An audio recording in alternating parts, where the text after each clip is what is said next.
Baik Ustaz, kalau ada orang kebetulan punya kelebihan di hadapan saya, jabatannya lebih bagus, fisiknya lebih sempurna, secara materi lebih mapan, lebih pintar, apa yang saya harus lakukan? Renungi hadis Nabi SAW yang berbunyi, manusia 4 tingkatan. Yang pertama, Allah berikan kepadanya ilmu dan harta. Luar biasa, sudah cerdas, gagah, pinter, gitu kan? Kemudian kaya raya.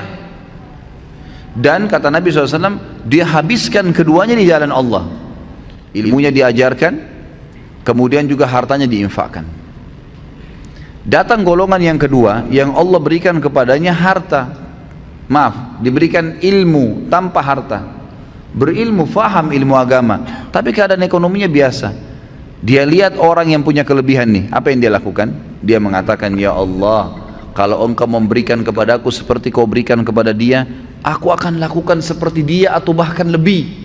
Kata Nabi SAW, fahuma fi ajri sawa, dua-duanya akan sama pahalanya.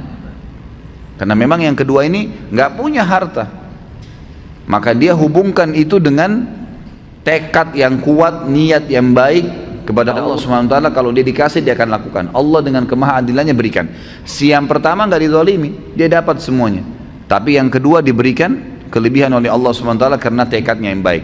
Golongan ketiga, orang yang Allah berikan kepadanya harta tanpa ilmu, nggak ada ilmunya, kaya raya tapi luar biasa, cuma nggak tahu mana halal mana haram, nggak pernah tahu masalah urusan akhirat, ada surga dan neraka, nggak pernah berpikir kalau mati di alam barzah nanti akan ada masalah kalau dia banyak dosa. Diberikan, dihabiskan hartanya di jalan kemaksiatan kepada Allah, bangun diskotik, bar, sibuk dengan itu. Kemudian datang golongan keempat, ini yang luar biasa, ya. Kejahilan yang luar biasa. Jangan jadi golongan ketiga aja, nggak boleh, apalagi golongan keempat. Orang yang tidak dikasih ilmu, nggak dikasih harta, miskin, ya kan gitu, dan juga tidak ada, bodoh, nggak ada ilmunya.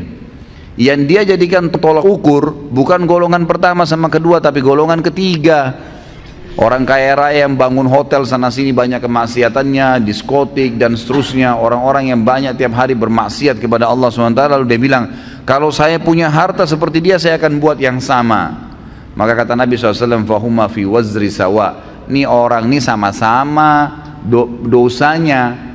Rugi nggak kira-kira? Udah miskin di pinggir jalan, rumahnya sudah gubuk, nggak ada ilmunya, bodoh. Kemudian di sebelah gubuknya ada orang bangun hotel atau diskotik, keluar pakai mobil Mercy, tiap hari mabuk, berzina, gonta-ganti pasangan. Lalu dia bilang, coba saya kaya seperti dia, saya akan buat sama. Lalu kita yang di gubuk itu sudah susah hidupnya, dikasih dosa yang sama dengan dia, kita nggak lakukan, padahal tekadnya maunya seperti itu.